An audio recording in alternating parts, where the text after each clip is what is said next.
जर तुम्ही ब्लाउजचं मेजरमेंटच परफेक्ट घेतलेलं नाहीये तर तुमचे ब्लाउजची जी फिटिंग आहे ती 100% खराब होणार आहे. कारण की आपल्याला मेजरमेंट कसं घ्यायचं आहे हे माहितीच नव्हतं. फक्त 2 ते 3 मेजरमेंट आपण घेतले आणि त्यानुसार ब्लाउज जे आहे ते कटिंग करून स्टिचिंग करून त्याची फिटिंग पण आपण करून घेतली. तर ती फिटिंग परफेक्ट येणार आहे का? नाही. असे कितीतरी पॉइंट्स आहेत ते बऱ्याचशा महिलांना माहिती नाहीये की ब्लाउज मध्ये काय मोजायला पाहिजे. तर हे सर्व काही पॉइंट्स आपण आपल्या आजच्या ह्या व्हिडिओमध्ये बघणार आहोत आणि परफेक्ट बॉडी मेजरमेंट कसं घ्यायचं आहे हे आपण आपल्या आजच्या ह्या व्हिडिओमध्ये शिकणार आहोत. तर त्याच्यामुळे तुम्हाला व्हिडिओ शेवटपर्यंत बघायचा आहे, स्किप न करता. ओके, तर चला सुरुवात करणार आहोत आता आपल्या आजच्या ह्या व्हिडिओला. तर याच्यामध्ये सगळ्यात अगोदर काय करणार आहे, मी उंचीचं मेजरमेंट घेणार आहे. उंचीचं मेजरमेंट घेत असताना आपण इथे साधारणपणे 3 ते 4 मेजरमेंट एक साथ घेणार आहोत. ओके, तर चला सुरुवात करूया. नमस्कार मैत्रिणींनो, दीप्स टेलरिंग नाशिक या यूट्यूब चॅनलवर मी दीपाली तुमचं सर्वांचं खूप खूप स्वागत करते. जर तुम्ही चॅनलवर नवीन आलेले असाल तर चॅनलला सबस्क्राईब करायचं आहे. त्याच्या बाजूचं बेल आयकन प्रेस करून घ्यायचं आहे, जेणेकरून अशाच प्रकारचे नवनवीन टॉपिकचे जे व्हिडिओज येणार आहेत ना त्याचं नोटिफिकेशन सगळ्यात अगोदर तुमच्यापर्यंत मिळून जाणार आहे. आणि हो, आजचा जो व्हिडिओ आहे ना तो अगदी युजफुल असणार आहे तुमच्यासाठी.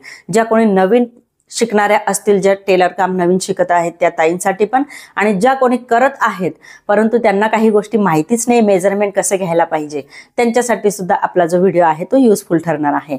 तर व्हिडिओ संपूर्ण बघायचा आहे, शेवटपर्यंत स्किप न करता. ओके, तर बघा आता इथे अगोदर आपण घेणार आहोत उंचीचं मेजरमेंट. उंचीचं मेजरमेंट घेत असताना इथे आपण इंचच्या साह्यानेच आपण हे जे मेजरमेंट आहे ते घेणार आहोत. तर बघा आता इथे मी काय करणार आहे, ही माझी मान आणि हे जे शोल्डर आहे ना याच्या बिलकुल मिड पॉइंटला मी इथे टेप पकडणार आहे. तर इथून हा असं मी सुरुवात करत आहे. इथे अगोदर मी अपेक्स पॉइंटचं मेजरमेंट घेणार आहे. उंचीचं माप घेत असताना आपण साधारण 4 मेजरमेंट एक सारखे घेणार आहोत. आपण जर उंची मोजणार आहोत ना तिथे आपले 4 माप एक साथ घेतले जाणार आहेत. तर बघा आता इथे मी घेणार आहे सगळ्यात अगोदर अपेक्स पॉइंट. अपेक्स पॉइंट येतोय माझा 9.5 इंचाचा. त्यानंतर हा जो टेप आहे ना हा बिलकुल आपल्या चेस्टला असा करून घ्यायचा आहे, एकदम असा.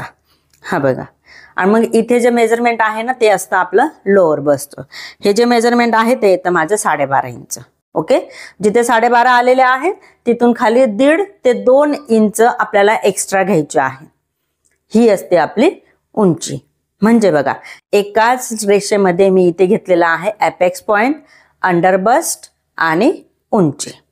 ओके, हे अंडर बस्ट आहे, याला लोअर बस्ट सुद्धा म्हटलं जातं. त्याच्यानंतर हा टेप आपल्याला असाच ठेवायचा आहे आणि इथे मी मोजणार आहे पुढचा गळा. आपल्याला किती घ्यायचा आहे, टेप आपला असा तिरकस नाही पाहिजे, असा सरळ ठेवायचा आहे. तर इथे मी माझा पुढचा जो गळा आहे तो घेणार आहे 6.5 इंचाचा. ठीक आहे, इथे तुम्ही कमी जास्त करू शकताय, 6.5-7 इंच घेऊ शकताय. काही जर तुम्ही हेल्दी असाल तुम्ही 7.5 इंचाचा पण गळा जो आहे तो घेऊ शकताय. हे आपले 4 मेजरमेंट इथे झाले.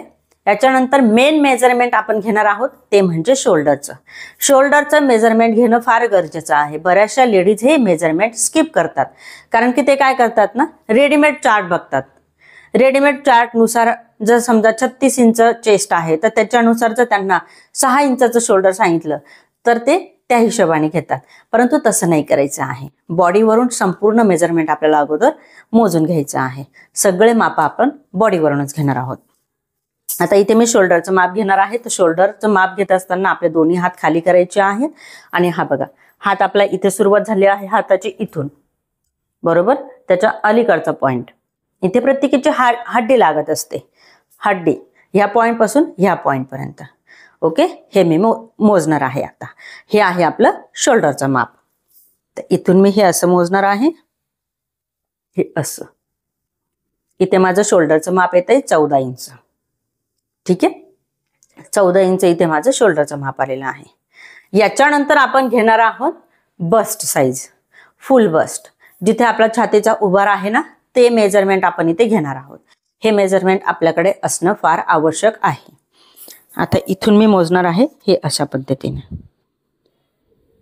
लुजिंग वगैरे काहीही द्यायची गरज नाहीये. आपल्याला काय करायचं आहे, हा जो टेप आहे ना हा बिलकुल असा राऊंड मध्ये घ्यायचा आहे आणि बॅक साईडला पण त्याच राऊंड मध्ये आला पाहिजे. असा खाली वगैरे नाही घ्यायचा, नाही तर इथे खाली आपला येतो टेप आणि आपण इथे वरती मोजतो, तसं नाही करायचं. जी आपली चेस्ट आहे ना त्या चेस्टच्याच रेषेला आपला हा जो टेप आहे हा अशा पद्धतीने आपल्याला पकडायचा असतो. ठीक आहे. आता इथे मी हे असं पकडलं आणि इथे मी हा असा टेप पकडलेला. ओके, इथे फक्त आपला एक बोट जाईल एवढं अंतर आपण इथे ठेवणार आहोत. हे झालं आपलं छातीचं माप. बस्ट साईज सुद्धा याला कोणी कोणी म्हणतात. ओके, हे आपलं छातीचं माप झाले. त्याच्यानंतर आपण घेणार आहोत कमर घेर. जिथे आपली उंची आलेली होती, माझी इथपर्यंत 12.5 आली आहे आणि मग मी खाली 1.5 इंच एक्स्ट्रा घेतले. मी तुम्हाला काय सांगितलं, 1.5 किंवा 2 इंच एक्स्ट्रा घ्यायचे आहे. तर इथे मी खाली घेणार आहे 1.5 इंच एक्स्ट्रा, म्हणजे माझी उंची किती येणार आहे, 14 इंच. तर जिथे माझी उंची आली होती ना, इथे आली होती माझी 14 इंच उंची, तिथे मी हे कमर घेरचं माप घेणार आहे. कमर घेरचं माप नेहमी टाईट घ्यायचं असतं आणि चेस्टचं माप घेत असताना थोडासा टेप जो आहे तो लूज ठेवायचा असतो. कारण की तिथे जर का टाईट घेतलं तर आपली फिटिंग टाईट होणार आहे. कमर घेर ब्लाऊज आपल्याला एकदम फिटिंग मध्ये हवं असतं, तर त्याच्यामुळे आपल्याला कमर घेरचं जे माप आहे ना, ते अगदी टाईट घ्यायचं असतं. तर इथून मी घेत आहे 30 इंच. 30 इंच माझं इथे कमर घेर आलेलं आहे. आपले झालेलं आहे इथे मेजरमेंट इथपर्यंतचे. याच्यानंतर आपल्याला आवश्यक आहे ती म्हणजे आर्म होल, म्हणजे मुंडा. मुंडा जो आहे डावा आणि उजवा दोन्ही बाजूचा मुंडा आपण इथे घेणार आहोत. ब्लाऊज साठी दोन्ही बाजूचे मुंडे घेणं आवश्यक आहे, कारण की आपला एक हात हा बघा दोन्ही पण बाजूला सेम सेम मेजरमेंट सगळ्यांचंच असं नाहीये. काही ज्या लेडीज असतात ना, त्यांचं एका बाजूला कमी येतं, एका बाजूला जास्त येतं. ओके, आता मी अगोदर माझ्या उजव्या बाजूचा जो मुंडा आहे ना, तो मोजून दाखवतो तुम्हाला. असा टेप पकडायचा आहे आपल्याला, हा अशा पद्धतीने, इथून हा असा. ठीक आहे, आणि इथे माझा आलेला आहे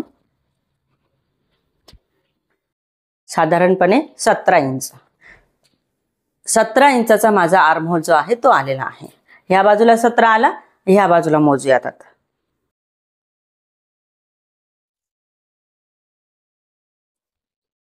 ह्या बाजूला पण माझा 17 इंच आर्म होल आलेला आहे. दोन्ही बाजूला माझा 17 इंच आर्म होल आलेला आहे. हे आर्म होल म्हणजे हे मुंड्याचं माप हे घेणं फार आवश्यक आहे.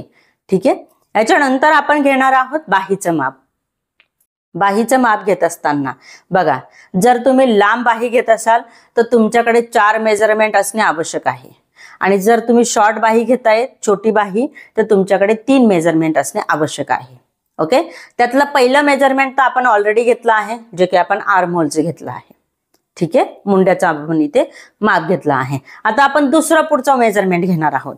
बाहीची आपण उंची घेणार आहोत. इथे मी तुम्हाला छोटे आणि मोठे दोन्ही पण बाहीची उंची कशी घ्यायची आहे ते दाखवणार आहे. ऑलरेडी मी इथे स्लीव जी आहे ती माझी मोठी आहे, इथपर्यंतची घेतलेली, परंतु आता मी काय करणार आहे ना, इथपर्यंत, म्हणजे बघा हात माझा फोल्ड केल्यानंतर मला इथे त्रास नाही व्हायला पाहिजे ब्लाऊजच्या बाहीचा, तर त्याच्यामुळे मी इथपर्यंतची लांब बाही घेणार आहे. ठीक आहे, आता अगोदर मी छोटी बाही कशी घ्यायची आहे, शॉर्ट बाही ती घेऊया. हे बघा, इथून मी इथे मोजणार आहे.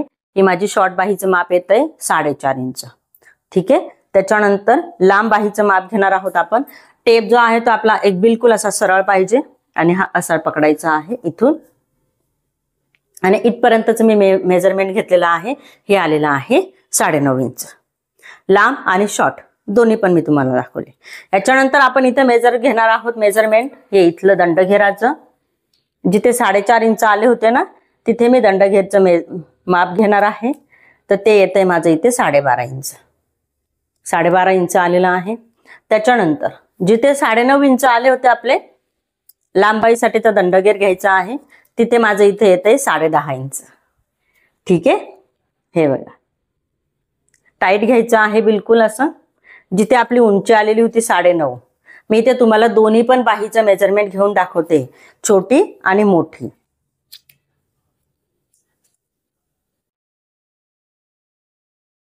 तर बघा इथे टाईट मध्ये माझं माप आलेलं आहे 10.5 इंच. हे तर झालं आपलं आता बाहीचं माप. त्याच्यानंतर बघा, जर तुम्ही लांब बाही घेत असाल ना, तर इथला जो आपण दंडघेर मोजला होता ना, बायसेप्स, याला बायसेप्स म्हटलं जातं, हे बायसेप्सचं मेजरमेंट आपल्याला लांब बाहीच्या फिटिंगसाठी घेणं आवश्यक आहे. ठीक आहे, तर बघा ब्लाऊजचं मेजरमेंट घेत असताना आपल्याला एवढ्या गोष्टी घेणं आवश्यक आहे. याच्यामध्ये आपली येते उंची, एपेक्स पॉइंट, अंडर बस्ट, त्याच्यानंतर पुढचा गळा आलेला आहे. त्याच्यानंतर आपण घेतलेलं होतं बस्ट साईज, बरोबर, जिथे आपली ही बस्ट साईज आलेली आहे. त्यानंतर कमर घेरचं माप घेतलेलं आहे, जिथे आपलं उंची आलेली होती तिथलं कमर घेरचं माप घेतलेलं आहे. त्यानंतर आपण घेतलं आहे शोल्डरचं माप. शोल्डरचं पण माप प्रत्येक साईज नुसार चेंजेस होत असतात त्याच्यामुळे आपल्याला शोल्डरचं पण माप घेणं गरजेचं आहे. त्यानंतर आपण डावा आणि उजवा मुंडा घेतलेला आहे. दोन्ही बाजूचा मुंडा माझा इक्वल आलेला आहे 17 इंच. ठीक आहे. जर समजा तुमचा एका बाजूचा कमी आला आहे आणि एका बाजूचा जास्ती आलेला आहे, तर ज्या बाजूचा जास्ती आलेला आहे ना तो तुम्हाला घ्यायचा असतो. त्याच्यानंतर आपण घेतलेलं आहे मेजरमेंट, ते म्हणजे बाहीचं. इथे मी तुम्हाला लांब आणि शॉर्ट दोन्ही पण बाही दाखवलेली आहे. बरोबर. शॉर्ट बाहीचं माझं माप आलेलं होतं 4.5 इंच. तिथे मी दंडगेर घेतला, तो आलेला आहे 12.5. लांब बाहीचं माझं माप आलेलं होतं 9.5 इंच. तिथला दंडगेर आलेला आहे 10.5. ठीक आहे. त्याच्यानंतर बायसेप्स जे आहे ते लांब बाहीसाठी फार महत्वाचे असतात फिटिंग करण्यासाठी. म्हणजे जेव्हा आपली फिटिंग होते ना, फिटिंग झाल्यानंतर इथे जो आहे ना, इथे असे कपडा जो आहे ना तो लटकलेला दिसत नाही. तर त्याच्यामुळे बायसेप्सचं मेजरमेंट घेणं गरजेचं आहे जर तुम्ही लांब बाही स्टिच करत असाल तर. ओके. यानंतर राहिला आहे आपला पाठीमागचा गळा किती इंचाचा घ्यायचा आहे. तर पाठीमागचा गळा घेण्यासाठी आपल्याला पाठीमागे तर नाही वळता येणार आहे ना, तर आपण काय करणार आहोत, मला किती पाठ हवी आहे खालच्या साईडनी त्यानुसार आपण इथे गळा जो आहे तो कटिंग करणार आहोत. आता हे मेजरमेंट अशा पद्धतीने आपल्याला घ्यायचं आहे. सेम जी मेथड मी तुम्हाला आता सांगितलेली आहे त्याच मेथडनुसार तुम्हाला तुमचं पण मेजरमेंट जे आहे ते घ्यायचं आहे. आणि मैत्रिणींनो, व्हिडिओ जो आहे तो खूप युजफुल आहे, तर त्याच्यामुळे तुम्ही हा व्हिडिओ सगळ्या लोकांना तुम्ही शेअर करू शकताय. तुमचे जे नातेवाईक मैत्रिणी असतील त्यांना तुम्ही तो शेअर करू शकताय. ओके. आणि व्हिडिओ आवडला असेल तर व्हिडिओला लाईक नक्की करायचं आहे. कमेंट नक्की करायचं आहे की ह्या मापानुसार तुम्हाला पेपर पॅटर्न पण शिकायचे आहे का. जर शिकायचे असेल तर कमेंट मला करायचे आहे. ओके. आणि मैत्रिणींनो, चॅनलवर जर तुम्ही नवीन आलेले असेल तर चॅनलला सबस्क्राईब करून घ्यायचं आहे. बाजूचं बेल आयकॉन प्रेस करून घ्यायचं आहे, जेणेकरून अशाच प्रकारचे नवनवीन टॉपिकचे जे काही व्हिडिओ येणार आहेत त्याचं नोटिफिकेशन तुमच्यापर्यंत मिळून जाणार आहे. ओके. तर चला मैत्रिणींनो, आज जे मेजरमेंट आपण शिकलो आहोत त्यानुसारच जर उद्या तुम्हाला याचं पेपर पॅटर्न शिकायचं असेल तर कमेंट करा मला. जास्तीत जास्त कमेंट आल्या तर मी तुम्हाला उद्याला पेपर पॅटर्न जे आहे ते पण शिकवणार आहे. तर चला भेटूया पुढच्या व्हिडिओमध्ये. तोपर्यंत बाय बाय.